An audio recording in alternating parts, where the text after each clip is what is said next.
उपवास प्रार्थना में थे और परमेश्वर वचन से बात कर रहा था। तो कुछ चीज़ों को हम बात करेंगे कि किस रीति से हमारा आत्मिक जीवन शैतान क्या करता है, खराब करने की कोशिश करता है। एक मनुष्य है जो बुद्धि नहीं रखता, जो परमेश्वर का भय नहीं मानता, जिसके जीवन में कोई लगाम नहीं है, वो एक पशु है। समझ रहे हैं? वो एक जानवर है। मनुष्य क्यों है? क्योंकि मनुष्य के पास एक आत्मा है, एक बुद्धि है, समझ है। इसीलिए हम परमेश्वर के नियमों पे चलने वाले लोग, हम जानवर नहीं हैं। लेकिन अगर ये सारी चीजें हमारे भीतर नहीं है तो हम एक पशु के समान हैं।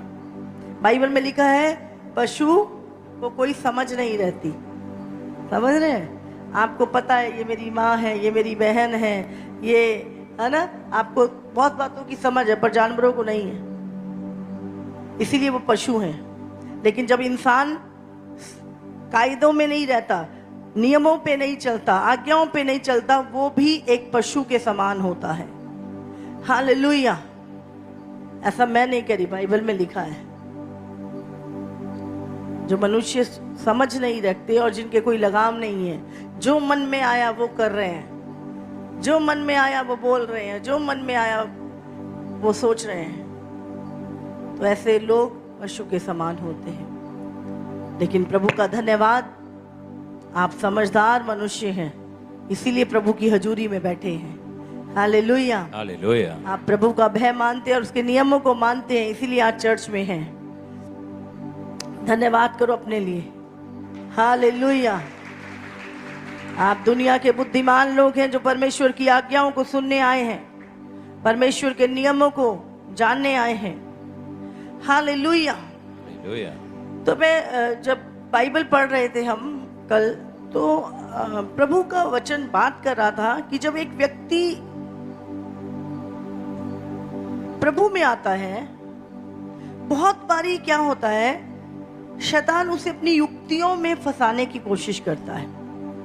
तो शैतान की युक्तियों को जानना भी हमारे लिए बहुत ही अनिवार्य है। और वो हम कब जान और समझ सकते हैं? जब पवित्र आत्मा के साथ हमारा एक अच्छा रिलेशन होता है और हम परमेश्वर का भय मानते हैं, उसके वचन को पढ़ते हैं, प्रार्थना करते हैं, तब हम शैतान की युक्तियों को समझ सकते हैं। नहीं तो आप क्या कहोगे, ओ ज्यादा ज्ञान मत झाड़ो, ज्यादा मुझे बताने की जरूरत नहीं है। समझ गए? ऐसा व्यक्ति ज्ञान को लेता भी नहीं है और शैतान की युक्तियों से अनजान रहना चाहता है। लेकिन हमें, जब हम यीशु की लाइफ को देखते हैं, तब हम जान सकते हैं, क्योंकि परमेश्वर मनुष्य बन के आया। यीशु मसीह क्या है, 33 साल मनुष्य जीवन में रहा इस धरती पर, और शैतान उसके ऊपर राज नहीं कर पाया गया। कोई मनुष्य उसे गिरा सका, कोई अभिलाषा उसे गिरा नहीं सकी। और यीशु मसीह कैसे चला इस धरती पर, हमें वही देखना है। और जब हम यीशु मसीह की लाइफ को देखते हैं, तब हम एक मसीह जीवन जी सकते हैं। मसीह मतलब मसीह जैसा। हमें एक ही चीज है, ये परमेश्वर आपको, आपके अंदर यीशु को देखना चाहता है। यही दौड़ है हमारी। और जब तक आप यीशु की तरह ना दिखे, परमेश्वर पवित्र आत्मा का काम आपके भीतर जारी रहेगा। हालेलुया। वो आपको छोड़ेगा नहीं। उससे उड़ाऊ पुत्र वो चला गया था, लेकिन परमेश्वर ऐसा नहीं है, पिता को भी याद नहीं था, पिता फिर भी उसकी बाट जो रहा था। और आज परमेश्वर चाहता है हम मसीह जैसे बने। हालेलुया। तो मैं प्रभु के जीवन को जब पढ़ रही थी, तो मत्ती की किताब हमने पूरा पढ़ा, मरकुस पूरा पढ़ा, प्रकाशित वाक्य हमने पूरा पढ़ा। तो मत्ती और मरकुस की किताब में बहुत सारी चीजें सिमिलर थी। तो मैंने देखा यीशु की लाइफ को, वहां पर सबसे पहले प्रभु यीशु मसीह को, यीशु मसीह शरीर में था, तुम शरीर में हो ना, हाँ कि ना? तुम्हारी ही तरह यीशु मसीह धरती पर 33 साल रहा इजराइल में। समझ आ रही है आपको? तो उसके भी एक नाक, दो कान, दो आंखें, हमारी जैसा भूख लगती थी, खाना खाता था, सब कुछ, पर परमेश्वर मनुष्य बन के आया। याद रखिए, क्यों? ताकि हम भी सीख सकें कि हमें चलना कैसे है। हालेलुया। तो यीशु ने कहा मेरे पद चिन्हों पे चलो, तो पद चिन्ह पहले उसने बनाए, पहले वो चला, उसके बाद उसने बोला जो मेरे पद चिन्ह है वैसा ही चलो, जैसे मैंने किया वैसा तुम भी करो। तो जब मैं यीशु की लाइफ को देख रही थी तो सबसे पहले उसकी परीक्षा किससे हुई? सपोज करो आप इस धरती पर और आप कौन हो? मसीह हो। हम कहते नहीं है मैं मसीह हूं, मैं क्रिश्चियन हूं, मैं मसीह हूं। मसीह मतलब मसीह जैसा। तो अगर हम मसीह जैसे हैं तो जैसा यीशु लोगों के बीच में रहता था वैसे ही हम भी रहते हैं, है ना? वो भी संसार में था, बहुत सारी अभिलाषाएं थी, बहुत सारे लोग थे, लेकिन वो कैसे चला उस चीज को हमें वॉच करना है, तब हम उसके जैसे चल पाएंगे। हालेलुया।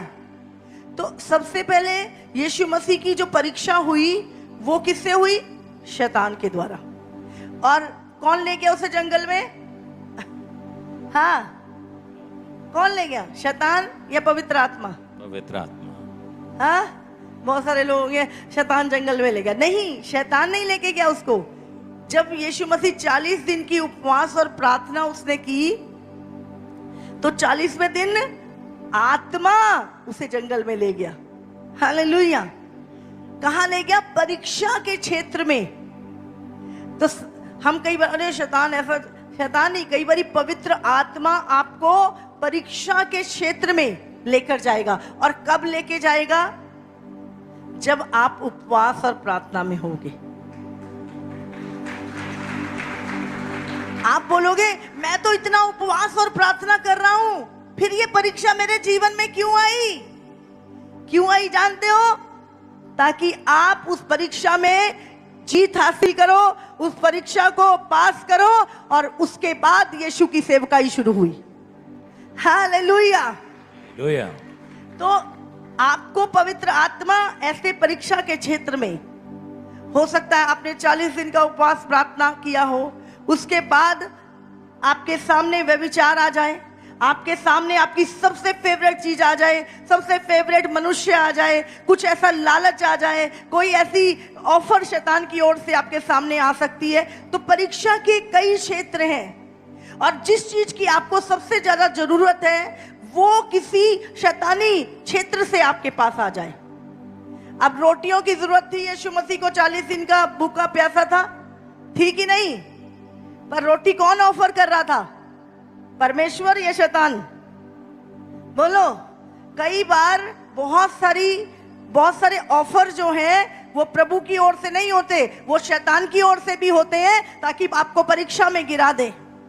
इसीलिए हर एक चीज को एकदम से रिसीव नहीं करना, पहले देखना है, सोचना है कि इसके पीछे कौन सा जाल शैतान का मेरे लिए लगा हुआ है। हालेलुया। हालेलुया। नहीं तो शैतान क्या करेगा? एक बारी गिराया फिर गिरे ही रह जाओगे। उठने में बहुत टाइम लगता है, गिरने में 1 मिनट लगता है। अभी आप गाड़ी में जा रहे हो और आपकी गाड़ी खाई में गिर जाए, गिरने में कितना सेकंड लगता है? 1 सेकंड में गाड़ी नीचे, लेकिन निकालने में क्रेनें लगती हैं फिर। हाँ, फिर भी सिर फूट ही जाता है, कुछ ना कुछ नुकसान तो हो ही जाता है इंसान का।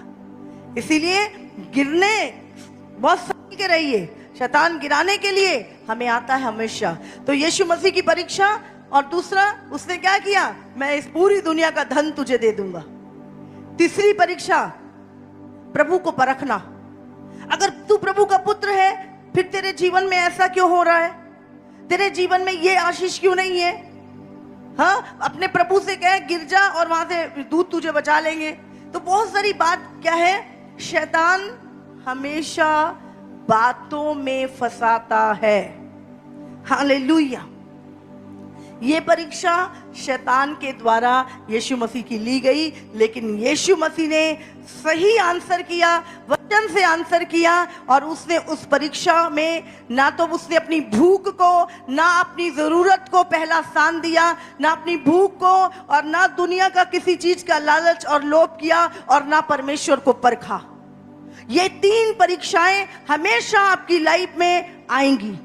आप लोगों के द्वारा परखे जाओगे, लोग आपको, अरे तू परमेश्वर की बेटी, अब तो तू चर्च जाता है, अब तो तू चर्च जाती है, अब तेरे लिए क्यों नहीं हुआ, अब तेरे जीवन में आशीष क्यों नहीं आई, अब तुझे बच्चा क्यों नहीं हुआ, अब तेरा ऐसा क्यों नहीं हुआ। शैतान आपकी परीक्षा लेगा कि आप परमेश्वर को परीक्षा ले, आपका विश्वास खत्म हो जाए। हालेलुया। और दूसरी चीज, वो आपको धन का लालच देगा। हमेशा शैतान आपके अंदर की पीस को चुरा लेगा और आपको धन में फंसा देगा। और तीसरी चीज, जो आपकी उस समय की नीड होगी, उसे शैतान ऑफर करेगा आपको, ताकि आप परमेश्वर से दूर हो जाएं। आपको ये तीनों परीक्षा के क्षेत्र हैं जो हर मनुष्य के ऊपर आते हैं, जो विश्वास में चल रहा है, मसीह के साथ चल रहा है। Hallelujah, hallelujah. कितनों को समझ में आ रहा है? यीशु ने कहा, जो अगर हरे पेड़ के साथ ऐसा हुआ तो सूखे के साथ नहीं होगा। हाँ, समझ आ रही है? अगर यीशु के साथ ये चीजें हुई तो आपकी लाइफ में 100%, अगर आप प्रभु के साथ चल रहे हो, आएंगी ही आएंगी। और अगर आप उसमें पास होते हो, फिर देखो फिर क्या हुआ। जब यीशु मसीह ने ये सब कर लिया तो स्वर्गदूत आकर यीशु मसीह की सेवा टहल करने लगे। Hallelujah, hallelujah. अंदर से मजबूत स्टैंड, अंदर से गिरना नहीं, अंदर से लालच को लेके नहीं आना। अगर आपका स्टैंड मजबूत रहा, शैतान, आपको पता नहीं, स्वर्ग आपकी सेवा करेगा कि वो चीजें जो आपने छोड़ी होंगी, कई गुना हो आपको परमेश्वर वापस करेगा। 100 गुना होकर जो चीजें आपने मसीह के कारण शैतान के ऑफर को ठुकराया है, वो 100 गुना होकर आपके पास आएंगी स्वर्गदूतों के द्वारा। आमीन। Hallelujah, hallelujah. स्वर्गदूत उसकी सेवा टहल करने लगे। और दूसरी परीक्षा, पहली परीक्षा, अच्छा कब आई परीक्षा बताओ, बोलो? जब वो उपवास और प्रार्थना में थी। सबसे ज्यादा प्रॉब्लम्स आपकी लाइफ में उस समय पर आएंगी जब आप उपवास और प्रार्थना में होंगे। अरे अब तो मैंने प्रार्थना भी बढ़ा दी, अब तो मैं उपवास भी कर रहा हूं, अब पता नहीं क्यों हो रहा है ये। लेकिन आपको याद रखना है, परीक्षा के बाद ही आपकी प्रमोशन होगी। परीक्षा के बाद ही आप नेक्स्ट क्लास में जाते हो, परीक्षा के बाद ही दूत आके आपकी सेवा करेंगे फिर। Hallelujah, hallelujah. और दूसरी जो परीक्षा मैंने देखी, जब यीशु मसीह एक नॉर्मल लाइफ को जी रहा था, तो उसकी परीक्षा लोगों के द्वारा हुई। पहली परीक्षा डायरेक्ट शैतान के द्वारा, और दूसरी परीक्षा, ये मैं यहाँ पे स्टडी करके नहीं आई हूं, ये डायरेक्ट मन्ना आया ऊपर से आज के लिए। Hallelujah, direct.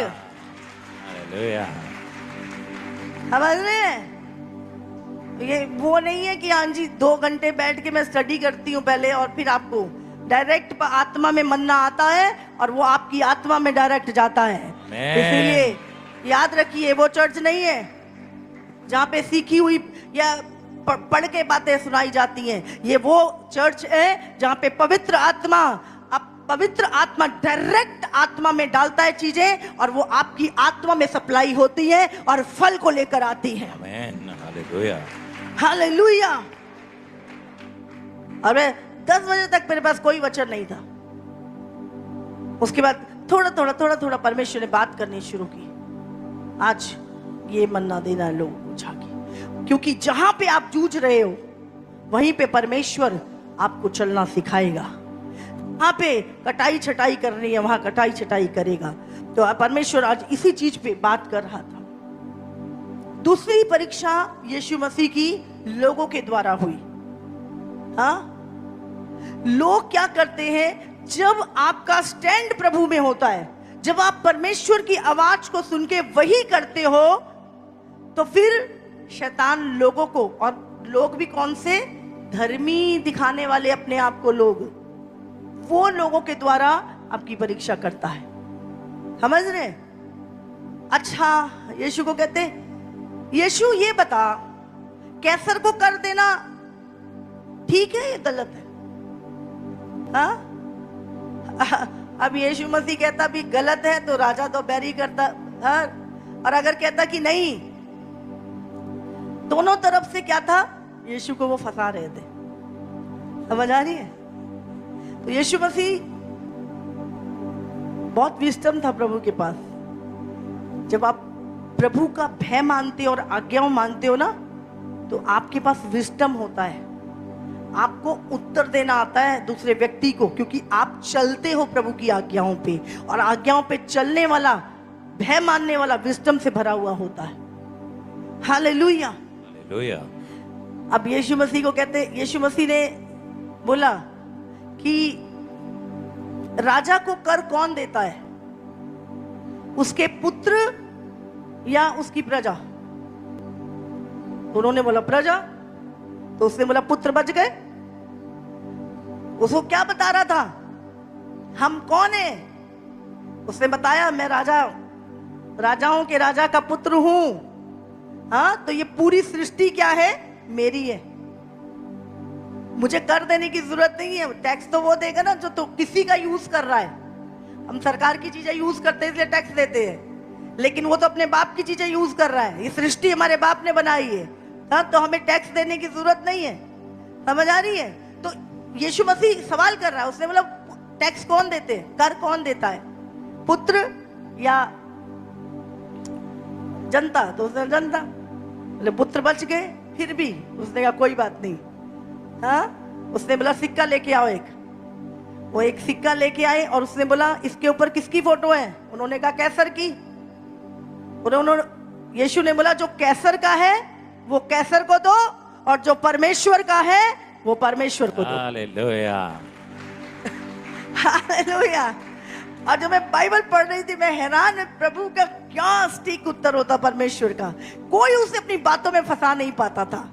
लेकिन कई बार क्या होता है, फंस जाते हैं। हमारे सामने कुछ ऐसे सवाल कोई पूछ ले, हाँ, हमारी हालत खराब हो जाती है। क्यों? हम उस डर में नहीं चल रहे होते। तो यहाँ पर, और फिर किसी को हिम्मत नहीं हुई यीशु मसीह से सवाल करने की। Hallelujah, hallelujah. दूसरी जगहों पे मैं आपको वचन भी पढ़ा दूंगी। चलिए पढ़ लेते थोड़ा बहुत। मत्ती आप लिख लो 22 उसका 13 से 22।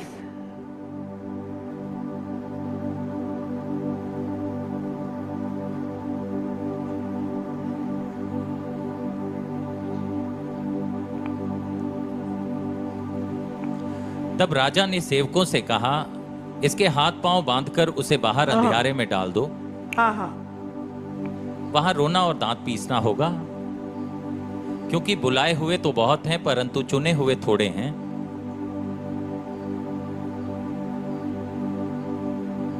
दूसरा पढ़े, मत्ती 19 निकालें।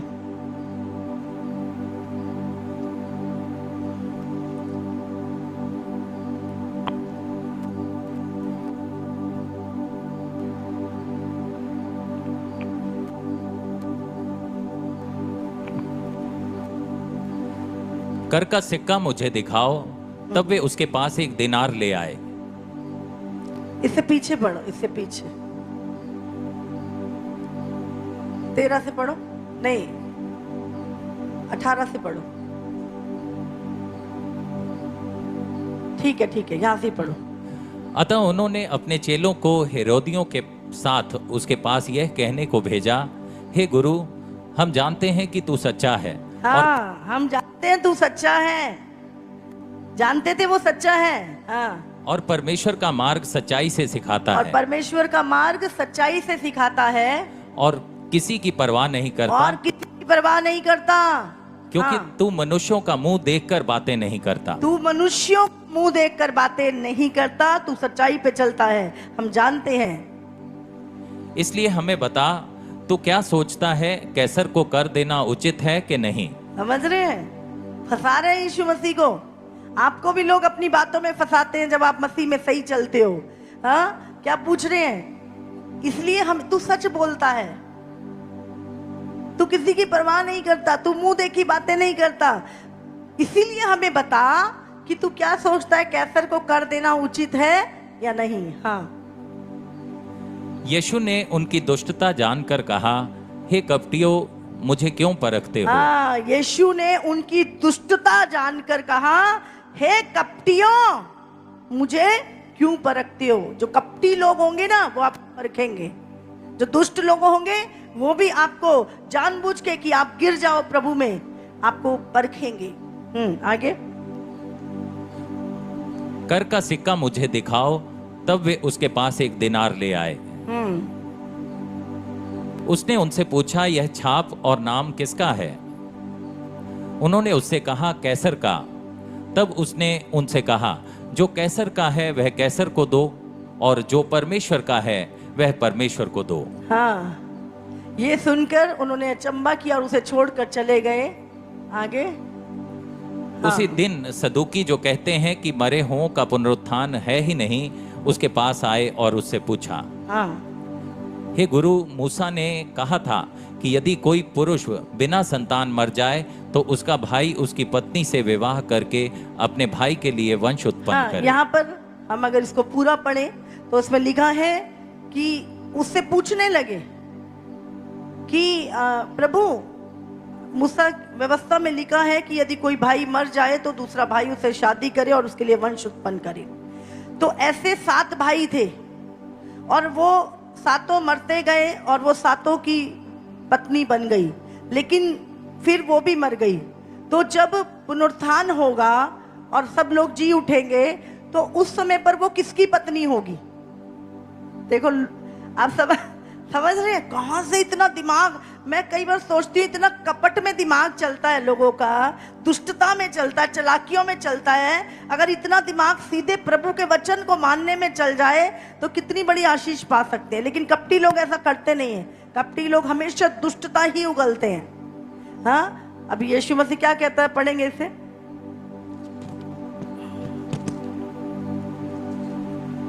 इसी प्रकार दूसरे और तीसरे ने भी किया और सातों तक यही हुआ। सबके बाद वह स्त्री भी मर गई।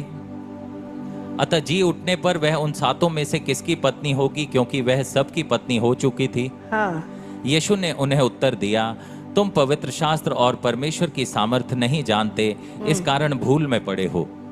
क्योंकि जी उठने पर वे ना विवाह करेंगे और ना विवाह में दिए जाएंगे, परंतु स्वर्ग में परमेश्वर के दूतों के समान होंगे। Hallelujah, hallelujah, hallelujah, hallelujah. हाँ, वो यीशु को परख रहे थे। यीशु को तो पहली वाली, दूसरी वाली, तीसरी वाली। यीशु ने कहा वहां पर कोई विवाह नहीं होंगे, स्वर्ग में कोई शादियां नहीं होंगी, स्वर्ग दूतों के समान होंगे। वो डिजायर, वो इच्छा भी खत्म हो जाएगी लोगों की, और वो पवित्र परमेश्वर के साथ रहेंगे। हालेलुया। समझ रहे हैं विवाह क्या है? एक परिवार, एक प्रोडक्शन, एक वंश को बढ़ाना, एक, है ना, एक संसार इसी से बनता है। लेकिन वहां पर ऑलरेडी फिक्स वाले लोग होने हैं, वहां पे घटने बढ़ने नहीं। जो एक बार गया तो गया, वही रहेगा फिर। हालेलुया। और वो फिर ऐसा नहीं कि मरेगा, वो कभी मरेगा ही नहीं, वो हमेशा अनंत काल के लिए जीवित है, प्रभु के साथ है। हालेलुया। जीने मरने का तो सब सिस्टम ही खत्म हो जाएगा, वो जिएगा ही बस। वहां जीवन ही है, वहां मृत्यु का कोई स्थान नहीं। Hallelujah, hallelujah. मत्ती 21 भी निकालेंगे।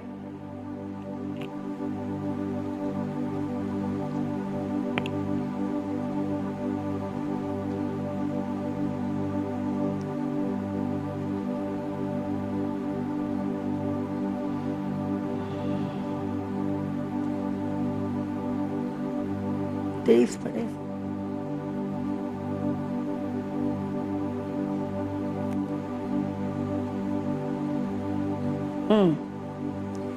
वे मंदिर में जाकर उपदेश कर रहा था। 21 का 23। वह मंदिर में जाकर उपदेश कर रहा था तो प्रधान याजकों और लोगों के पुरनियों ने उसके पास आकर पूछा, तू ये काम किसके अधिकार से करता है और तुझे यह अधिकार किसने दिया है? हाँ, यीशु, ये अधिकार किसने दिया है? किसके अधिकार से काम करता है? दुष्ट आत्माएं निकालता है, लोगों को चंगा करता है। हाँ, यीशु ने उनको उत्तर दिया, मैं भी तुमसे एक बात पूछता हूँ, यदि वह मुझे बताओगे तो मैं भी तुम्हें बताऊंगा कि यह काम किस अधिकार से करता हूँ। अभी यीशु मसीह भी स्मार्ट हो गया है यहाँ पे। यीशु मसीह कहता अभी तुम बताओ पहले मुझे, तुम मुझसे बहुत पूछते हो, अभी तुम बताओ। जब उनकी बारी आती है तो दौड़ लेते हैं फिर। हाँ, हमसे 10 सवाल पूछते हैं, हम तो उत्तर दे देते हैं। जब हम एक पूछते हैं तो करके पूरा कहते ना सांप की तरह लौट जाते, भाग जाते फिर। हाँ, पढ़ो। यूहन्ना का बपतिस्मा कहाँ से था, स्वर्ग की ओर से या मनुष्यों की ओर से? हाँ, तब वे आपस में विवाद करने लगे। यदि हम कहें स्वर्ग की ओर से, तो वह हमसे कहेगा, फिर तुमने उसका विश्वास क्यों न किया? हाँ, और यदि कहें मनुष्यों की ओर से, तो हमें भीड़ का डर है, क्योंकि वे सब यूहन्ना को भविष्यवक्ता मानते हैं। समझ रहे हैं? हाँ, फिर अतः उन्होंने यीशु को उत्तर दिया, हम नहीं जानते। उसने भी उनसे कहा, तो मैं भी तुम्हें नहीं बताता कि यह काम किस अधिकार से करता हूँ। हालेलुया। समझ आ रही है? तुम नहीं बताते मुझे, बताओ किसकी ओर से था यूहन्ना का बपतिस्मा? हाँ, अरे बोलेंगे स्वर्ग की, तो तुमने के विश्वास क्यों नहीं किया? और अगर बोलेंगे कि मनुष्य की, तो वो सबको पता है वो भविष्यवक्ता है। फंस गए, बोले हम नहीं जानते। यीशु मसीह कहता फिर मैं भी नहीं तुम्हें बताता कि मैं किस अधिकार से करता हूँ। Hallelujah, hallelujah. तो जब हम यीशु की लाइफ को पढ़ते हैं तो सेम सिचुएशन हमारे जीवन में आती है, सेम परिस्थिति हमारी लाइफ में आती है, लोग हमें परखने आ जाते हैं। हाँ, अगर तू परमेश्वर का पुत्र है, तू अपने आप को परमेश्वर मसीह कहते हो, फिर तुम्हें आशीष क्यों नहीं मिल रही? फिर तुम्हारा बच्चा क्यों नहीं सुधर रहा? फिर तुम्हारे ये बाल क्यों नहीं आ गए? फिर तुम्हारा ये काम क्यों नहीं चल गया? फिर तुम्हारे बच्चा क्यों नहीं हो गया? हाँ, और इस तरीके से बहुत सारे सवाल क्या करेंगे लोग तुमसे पूछते हैं। लेकिन परमेश्वर किसी को यूं ही नहीं देता। पहले परमेश्वर चाहता है आप विश्वास करें और जान ले कि ये आपका पिता है, और उसके जब आप पुत्र बन जाएंगे और परमेश्वर की आज्ञा में चलेंगे तो आशीष भी आपकी होगी। Hallelujah, hallelujah. नहीं तो आशीष लेके भी लोग बहुत सारे घर पे बैठे हैं आज, जो कहते हैं हम मसीह को जानते ही नहीं है। कितने लोग 9 साल के बाद बच्चा हुआ, सब जगह चले गए, यीशु ने दिया, यीशु ने दिया। उसके बाद थोड़े समय बाद और एक बच्चा हो गया, आज घर पे बैठे यीशु को भी छोड़ दिया, बोले नहीं नहीं समाज का डर है।